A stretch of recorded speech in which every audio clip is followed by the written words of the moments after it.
Ladies and gentlemen, welcome to Entrepreneurial Marketing, Getting to Market. Knowing that entrepreneurial marketing is different from established marketing, you still have to work with the 4 Ps. So it's worth also looking into the 4th P, which is the place, or as we say, finding the right place and distribution. If you look into today's world, what you can basically see that distribution, so this place basically where people buy, is changing.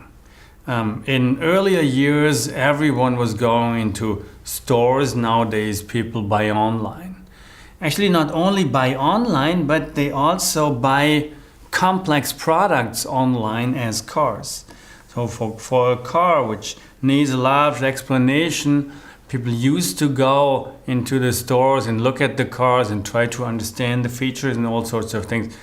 Now they go buy online. Well, actually, maybe they go to the store before and then buy online, but this even adds to the complexity. And this is the same complexity for entrepreneurs, and the entrepreneur basically has to answer 2 questions. The first question is how to get the product to the customer, which is the physical way. And second question is how to get the message across, which can also be different, but which also has to do with learning. And this is why this 4th P place is again different from what you can see in a normal established setting. So let's start with the question of the distribution channels in general. If you look at distribution channels, you do have 2 sides of the distribution. And the first side of distribution is the physical side. So how do you really get the product physically to the customer? The second one is the acquisitory distribution, and that could be different. We had the example of the car manufacturers. You go to the store, you look at the cars, and actually you buy online. And the acquisitory distribution is, at least to some extent, also being done in the store. Physically, you go to the store, but in between, you buy from a website. So it's a mixed thing, and this is why it's worth looking at that more closely in order to understand the roles of the 2 distribution channels, so to say. So first of all, if you look at the physical distribution, it's about logistics. It's about your location planning, it's about your storage, and it's about how you really bring the product to the customer. Actually, this is not an issue for a startup in the first moments. When Zalando started, they had all the shoes, the flip-flops actually in their stores, and they were sending them out by packaging them. And then they bought the shoes from stores and they sent them out. But there was the day when they had to think about an own warehouse. And then the physical distribution questions started to be more important, but before they actually weren't. And this is actually the case for many, many other startups who start right out of their own offices. More important, acquisitory distribution, because this is again about marketing, about selling. And there are 2 ways you can do it externally or internally. Externally means you need or you use distribution channels. Internally means you have your own sales organization, your own personnel. And it makes a lot of sense to understand not only the difference between the 2, between the distribution management and the narrow understanding, and the sales management in the broader understanding, so understanding the entire acquisitory function. But it also makes a lot of sense to understand that specifically for startups, how you can use these 2 channels. As you can see over here in this chart, and this is adding to the complexity, you have on the one hand physical, on the other hand acquisitory. But when it comes to the acquisitory distribution, it's again, there's a line between distribution management and sales management, because that to some extent goes along with each other and is one decision. I like to show which decisions you have to do as an entrepreneur. So first of all, you have to do the right choice of distribution channels. And actually, there are 2 approaches for that. It's the direct distribution on the one hand, and it's the indirect distribution on the other hand. And what's the difference between the two? Well, the direct distribution is when you sell by yourself.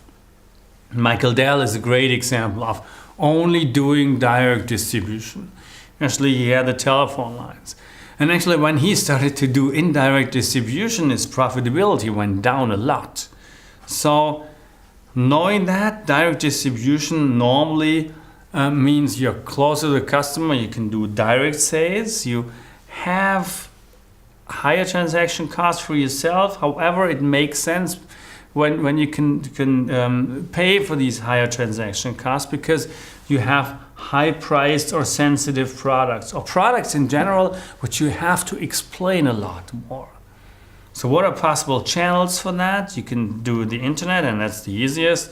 You can also catalog, or Michael Dell's example was telephone, or you combine these three.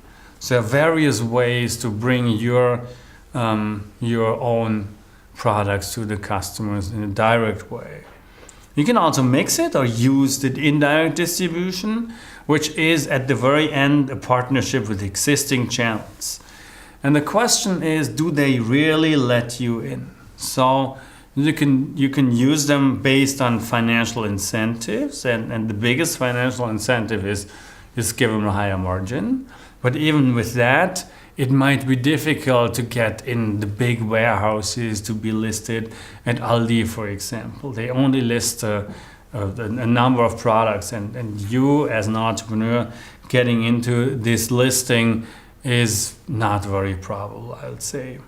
Another advantage which you might have, or which you could have, you have a product or service complementary of the established company. So if a PC is sold, you can add the software to that. This is also a way to use the indirect distribution channels, or you use distribution services.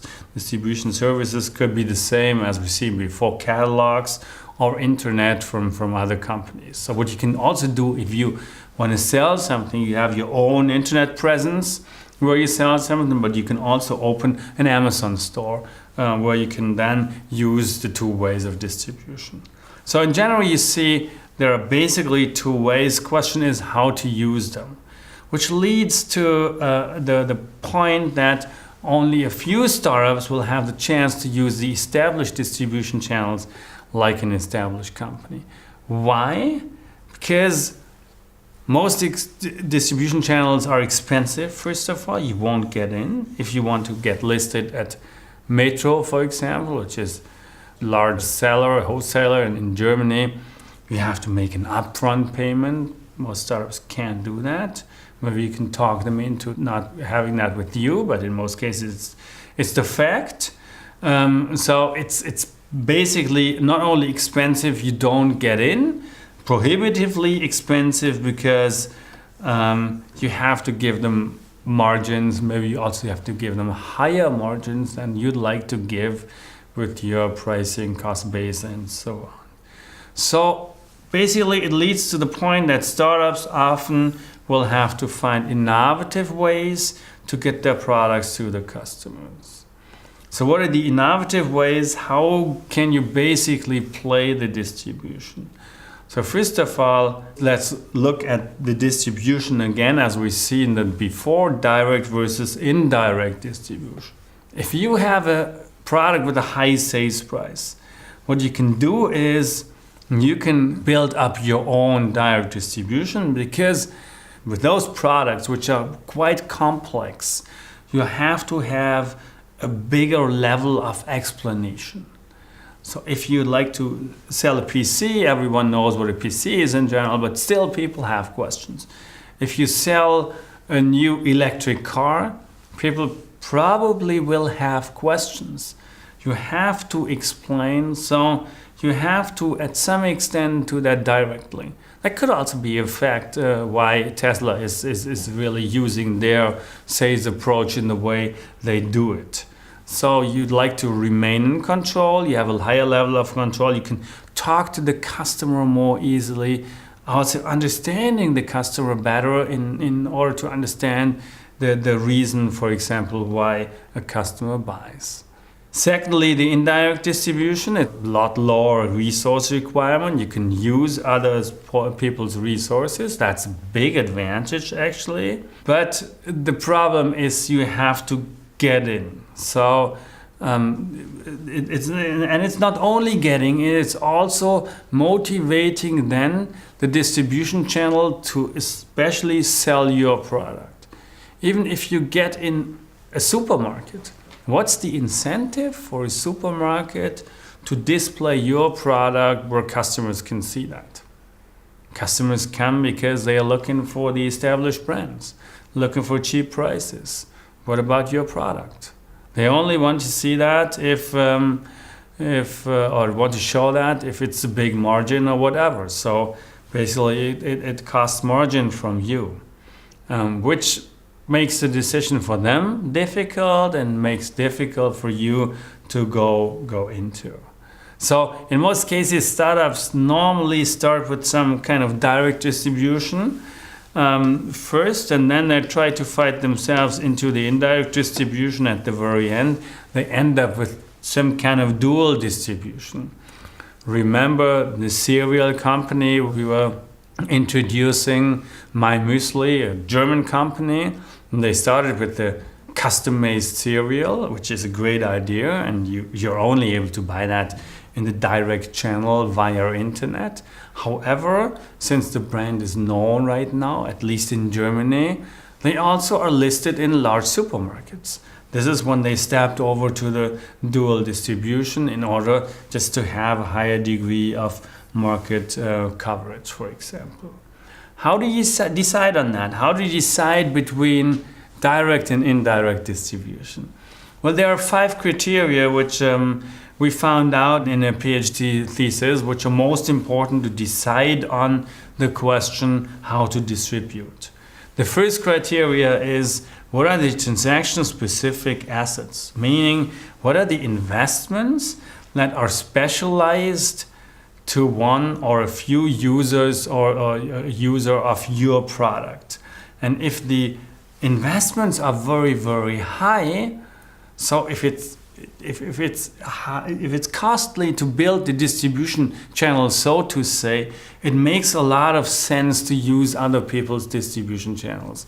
This is why indirect distribution makes sense there. If they are low, direct distribution works out. So building an own internet page is not costly anymore. Doing marketing there is a different topic, but building an own page is really always possible. And this is why, in this case, it's low, and then you decide, first of all, on your direct distribution. Secondly, the external uncertainty. And that's an interesting point, since we found out in our study that if the external uncertainty is high, it leads to deciding on indirect distribution.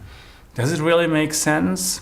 Well, I can say yes, because if you reflect the flexibility and say, okay, before I build up my distribution channel, before I know really what my product is, what my market is, what my value delivered to customers and all sorts of things, I use established channels, and this is especially when uncertainty is high. On the other hand, you can also argue if the external uncertainty is high, your main task is to reduce external uncertainty, meaning you have to be closer to the customer, and then that will lead to the fact you need to do direct distribution. Third point is the frequency of transaction. So if the frequency of transaction is very high, you have a high number of purchases, it makes sense to build up your own channel, because then you can work with the high number a lot better. If it's low, indirect distribution also may make a lot of sense, especially comparing that to the transaction-specific assets, to what it takes to build up the channel. Fourth point, sales synergy effects. What are the synergy effects with other complementary products? Are they really high? With your own complementary products, it makes sense to distribute directly. If they are low with your own, you can also do it with others. If they are high with others, it makes sense to be part there. So it is it depends criteria, but this is also something which you could at least discuss as an entrepreneur if you think about distribution channels. And the fifth point is the service differentiation. What is your level of service differentiation? Are you a quality leader in your field? Actually, if you are the quality leader, you don't want to be compared to other products which do not have the same quality. Meaning you don't want to appear in the same store. You can see it actually with perfumes. If you look at the perfume market, and I don't know about the perfume market in the world, but you can tell it about Europe or Germany and Europe, you have really high-priced perfumes. You can only buy in very specialized stores for that. And if you go to the regular drugstore, you won't find the high-priced perfume because they don't want to lose the quality appearance, these high-priced perfumes. And this is the reason why this fifth point makes sense.